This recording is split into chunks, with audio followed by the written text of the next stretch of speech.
Inspector Zende 1 hour 50 minutes run time తో Netflix లో stream అవుతుంది. తెలుగులో కూడా ఉంది, తెలుగు డబ్బింగ్ కూడా బాగుంది. ఇక సినిమా ఏమో 1986 లో ఇన్స్పెక్టర్ జెండే అనే రియల్ పోలీస్ ఒక హంతకుడిని పట్టుకున్న రియల్ ఈవెంట్స్ ఆధారంగా ఈ సినిమాని తీశారంటూ ప్రచారం చేశారు. అండ్ సినిమా లాస్ట్ లో కూడా కన్ఫర్మ్ చేశారు. అండ్ నిజంగానే అతన్ని సినిమాలో కూడా ఒక సీన్ లో వాడారు క్లైమాక్స్ లో. ఇక సినిమా చూసాక నాకైతే నచ్చలేదండి.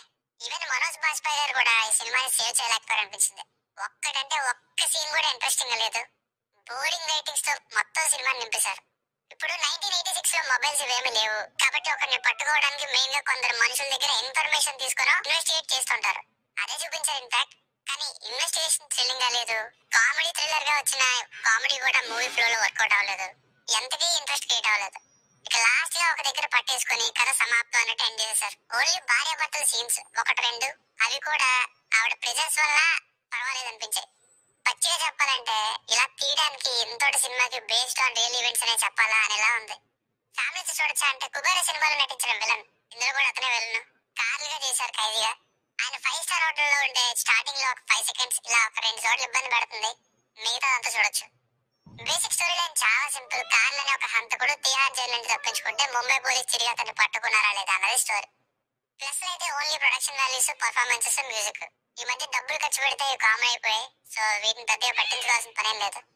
ఇక మైనస్ లో అయితే బోరింగ్ నరేషన్. స్టార్టింగ్ 10 minutes తేడా కొట్టేసిందంటే ఇక మిగతా సినిమా అంతా కూడా అలాగే అన్ఇంట్రెస్టింగ్ గా వెళ్ళింది.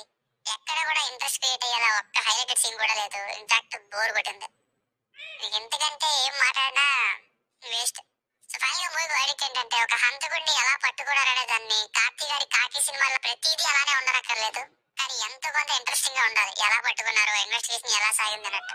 కానీ ఇక్కడ వీళ్ళు ఎంచుకున్నది కామెడీ వేలో ఇన్వెస్టిగేషన్. సో సీరియస్నెస్ లేదు, అక్కడే సగం పడిపోయింది. అలానే కామెడీ కూడా వర్కౌట్ అవ్వలేదు. అలానే నెక్స్ట్ ఏం జరుగుతుందో చూడాలనేలా ఎంగేజింగ్ కూడా లేదు. నాకైతే 1:50 మాత్రమే ఉన్నా కూడా నచ్చలేదండి.